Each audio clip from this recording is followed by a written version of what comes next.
Morning class. आज हम chapter बिल्कुल शुरू कर रहे हैं और सबसे पहले इसमें आता है फिजिकल क्लासिफिकेशन ऑफ मैटर। तो सबसे पहले आपको पता होना चाहिए कि मैटर क्या होता है।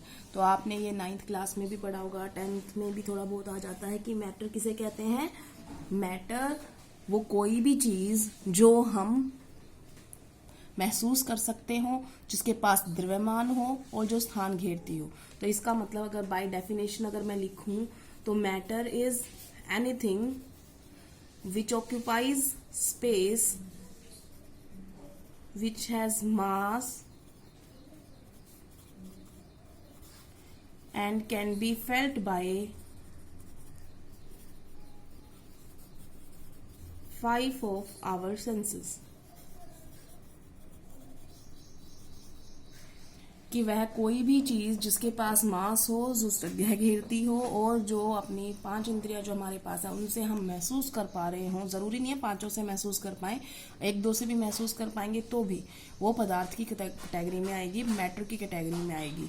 अब बात करते हैं कि उदाहरण देना हो तो बेटा आपके पास जितने भी आजू बाजू दिखाई दे रहे हैं, जैसे फॉर एग्जांपल ये पेपर है, ये बोर्ड है, ये पेन है, इरेजर, पेंसिल, शार्पनर, पेन, सब कुछ क्या है यहाँ, ये टेबल, चार्जर, फोन, सब कुछ क्या होता है, मैटर होता है। चाहे आपकी चेयर हो, चाहे विंडो हो, चाहे डोर हो, चाहे कुछ भी, क्योंकि उन्होंने पर्टिकुलर जगह घेर रखी है, उनके पास द्रव्यमान है और आप उनको महसूस कर पा रहे हैं, तो मैटर होता है। अब हम फिजिकल क्लासिफिकेशन पढ़ेंगे। तो फिजिकल क्लासिफिकेशन का मतलब होता है भौतिक वर्गीकरण।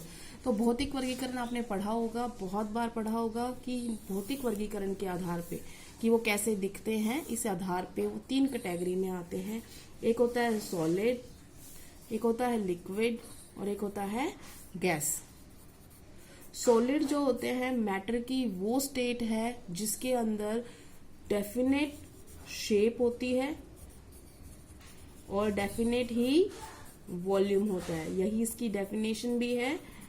तो अगर डेफिनेशन हम लिखें तो क्या लिखेंगे, solid is that state of matter which has definite shape and definite volume. अब इसको समझो कि डेफिनेट शेप और डेफिनेट वॉल्यूम का मतलब क्या है।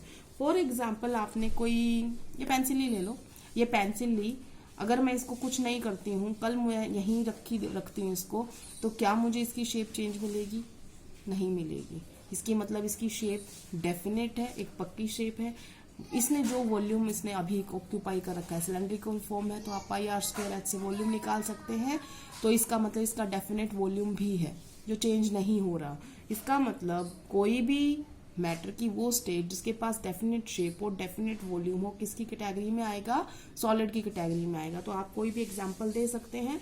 सॉलिड जो होते हैं, अब इनकी प्रॉपर्टीज की बात करते हैं। सॉलिड जो होते हैं बेटा वो इनकम्प्रेसिबल होते हैं, आप उनको दबा नहीं सकते। फॉर एग्जांपल मैं अभी यहाँ पर फोर्स लगा के मैं कहूँगी नहीं, मैं तो चपटा बना देती हूँ, ऐसे करके बना पाऊंगी? नहीं बना पाऊंगी, टूट जाएगी ये पेंसिल, ज्यादा जोर लगाऊंगी तो, लेकिन दबेगी नहीं। इसका मतलब सॉलिड जो होते हैं वो क्या होते हैं, इनकम्प्रेसिबल, आप उनको नहीं दबा सकते, ठीक है। हार्ड होते हैं, रिजिड होते हैं, मतलब सख्त होते हैं। क्यों होते हैं? क्योंकि इनके अंदर फोर्सेस ऑफ अट्रैक्शन, जो आकर्षण बल है कणों के बीच में, वो बहुत ज्यादा स्ट्रोंग होता है। सॉलिड बिल्कुल ऐसे है, लिक्विड थोड़ा दूर हो जाते हैं, गैस बहुत दूर हो जाते हैं। इसका मतलब इनके अंदर फोर्स ऑफ अट्रैक्शन क्या होती है, मैक्सिमम होती है। इन तीनों में से सबसे ज्यादा इसके पास है फोर्स ऑफ अट्रैक्शन, और फोर्स ऑफ अट्रैक्शन ज्यादा है। इसका मतलब एक पार्टिकल और दूसरे पार्टिकल के बीच में खाली जगह बिल्कुल या तो है ही नहीं या बहुत कम है। इसका मतलब इंटर पार्टिकुलर स्पेस, इंटर का मतलब होता है बीच में, पार्टिकुलर्स मतलब पार्टिकल्स के बीच में जो स्पेस है वो बहुत लेस होता है, या तो होता ही नहीं है या बहुत कम होता है। तीसरी बात जो आती है, क्योंकि ये बिल्कुल ऐसे होते हैं, इनके अंदर थोड़ी मूवमेंट होती है पार्टिकल्स के बीच में, हल्की हल्की, तो इसका मतलब इनके अंदर काइनेटिक एनर्जी भी बहुत कम होती है। पार्टिकल्स के अंदर काइनेटिक एनर्जी क्या होती है, बहुत कम होती है, लेस होती है। अब इसी को हम लिक्विड के लिए पढ़ेंगे। लिक्विड जो होता है, लिक्विड कौन सी हो गई, अब हम बात करेंगे लिक्विड की। तो डेफिनेट शेप होती है क्या लिक्विड की? नहीं होती। आपने दूध लिया, दूध वाले से जग में डाला, फिर पतीले में डाला, फिर ग्लास में डाला, शेप हर बार चेंज हो रही है। डेफिनेट शेप नहीं होती। तो क्या डेफिनेट होता है? शेप तो डेफिनेट नहीं है, नॉट डेफिनेट शेप, या आप उसको इनडेफिनेट कह सकते हो, लेकिन उसका जो वॉल्यूम है वो डेफिनेट है। फॉर एग्जाम्पल, आपने 1 किलो दूध लिया, 1 किलो नहीं, 1 लीटर दूध लिया आपने, तो 1 लीटर दूध लिया आपने दूध वाले से, उसको आपने जग में डाल रखा था, फिर आपने उसे पतीले में ट्रांसफर किया तो वो 1 लीटर ही रहेगा। फिर आपको दूसरे पतीले में ट्रांसफर किया, फिर भी 1 लीटर रहेगा। इसका मतलब वॉल्यूम उसका फिक्स है, लेकिन शेप हर वेसल के हिसाब से, हर बर्तन के हिसाब से बदलती है, इसलिए उसकी शेप डेफिनेट नहीं है, इनडेफिनेट शेप है, डेफिनेट वॉल्यूम है। क्या वो कंप्रेसिबल है? हाँ, थोड़ा सा, बहुत थोड़ा सा, क्योंकि उनके बीच में गैप है, तो हम थोड़ा सा उसको अगर प्रेशर लगाएंगे, दाब लगाएंगे इंस्ट्रूमेंट्स की सहायता से, तो उसका हल्का सा दबा सकते हैं। इसका मतलब थोड़ा सा कंप्रेसिबल होते हैं, लिटिल कंप्रेसिबल। वो हार्ड नहीं होते, वो रिजिड नहीं होते, क्योंकि वो प्रॉपर्टी दिखाते हैं फ्लूइडिटी। फ्लूइडिटी मतलब बहना, पानी बहता है ना, सुना है ना। तो फ्लूइडिटी, बहाव की प्रॉपर्टी दिखाते हैं वो।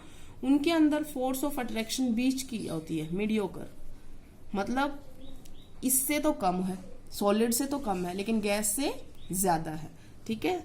उसी हिसाब से पर्टिकुलर स्पेस, इस सॉलिड के अंदर तो ऐसा था, लिक्विड के अंदर ऐसा है, गैस के अंदर बहुत ज्यादा है। इसका मतलब सॉलिड से तो ज्यादा है, लिक्विड से गैस से कम है। इसका मतलब इसमें भी फिर से क्या आ गई, मीडियोकर स्टेज आ गई इसकी। मीडियोकर का मतलब होता है बेटा बीच वाली स्टेज।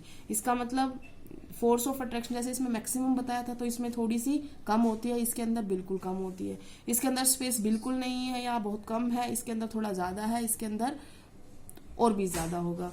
इसी तरीके से काइनेटिक एनर्जी की बात करें तो काइनेटिक एनर्जी जो होती है इसके अंदर मोर होती है सॉलिड से, लेस होती है गैस से। तो फिर से क्या हम एक लिख सकते थे कि मीडियोकर स्टेज है ये। तो लिक्विड जो है वो सारी बीच वाली कैटेगरी दिखा रही है, ठीक है ना, सॉलिड से और लिक्विड के, लिक्विड जो होता है सॉलिड और गैस के बीच की प्रॉपर्टी दिखा रहा है। इतना समझ में आ गया। उसके बाद हम आते हैं गैस पे। अब गैस का याद करो, आपने मान लो ये एक छोटी सी शीशी है, इसमें गैस बंद कर रखी थी कोई, अभी इसने ये वॉल्यूम ऑक्यूपाई कर रखा था। उसके बाद मैंने इसको बड़ी कंटेनर में डाल दिया, तो वो पूरे कंटेनर को फिल कर लेगी। इसका मतलब उसकी शेप भी बदल गई और वॉल्यूम भी, क्योंकि पूरे कंटेनर को उसने ले लिया है अपने अंदर। तो इसका मतलब ना ही इसके पास इनडेफिनेट इसका क्या है, शेप, क्योंकि इसकी शेप सही नहीं है, बदलती रहती है, और इनडेफिनेट ही क्या है इसकी वॉल्यूम। इसका मतलब वॉल्यूम भी बदलता रहता है। क्या वो कंप्रेस करे जा सकते हैं? सोच के देखो, इतने दूर दूर है, पास ले आओ, हो जाएंगे कंप्रेस। तो इनके क्या बोलते हैं कि ये हाईली कंप्रेसिबल है, बहुत ज्यादा दबा सकते हैं हम इनको, पार्टिकल्स को नजदीक लेके आ सकते हैं, है ना। अब क्या ये हार्ड होते हैं? हार्ड होने की जरूरत नहीं है। फ्लूइडिटी इनके अंदर होती है, बहुत ज्यादा होती है। आप गैस को लीक हो जाए सारी जहां में फैल जाती है, इसका मतलब फ्लो होता है उनके अंदर। उसके बाद हम बात करते हैं फोर्स ऑफ अट्रैक्शन की। तो फोर्स ऑफ अट्रैक्शन इनके अंदर लीस्ट होती है, सबसे कम। जो स्पेस होता है, इंटर पर्टिकुलर स्पेस, वो बहुत ज्यादा होता है, सबसे ज्यादा इसके अंदर होता है। इसका मतलब हम कह सकते हैं इनके अंदर सबसे ज्यादा, लार्जेस्ट कह सकते हैं, इनके अंदर स्पेस होता है बहुत लार्ज, ठीक है ना। एक पार्टिकल इधर है, दूसरा इधर होगा, या और भी दूर हो सकता है। काइनेटिक एनर्जी, काइनेटिक एनर्जी अभी थोड़ी देर पहले बताया था, सॉलिड ऐसा है, ठीक है ना, पार्टिकल नजदीक, फोर्स ऑफ अट्रैक्शन बहुत ज्यादा, और जो कण है उनके अंदर गतिज ऊर्जा थोड़ी सी है। अब लिक्विड की स्टेज ये है, पार्टिकल दूर हो गए हैं, फोर्स ऑफ अट्रैक्शन कम हो गई है और गतिज ऊर्जा बढ़ गई है। और जो गैस है ना, बहुत दूर है, मेरे को अभी दिखाई नहीं दे रहा होंगे, हाँ इतना दिखाई दे रहा है आपको, तो ये है।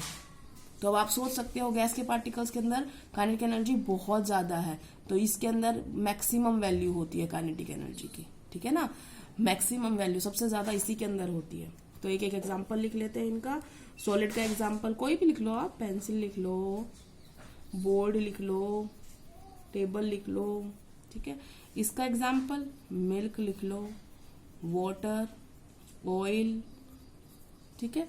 इसका example oxygen gas, nitrogen gas, hydrogen gas, carbon dioxide gas, ये सब गैस है, ठीक है ना। बेटा एयर नहीं लिखना, क्योंकि एयर जो है वो मिक्सचर है, बहुत सारी गैसेस है उसके अंदर, तो वो मिक्सचर है, गैस उसमें अलग अलग है। ठीक है, तो ये हमने सब एग्जाम्पल कर लिए हैं। आज के लिए इतना ही। Thank you class.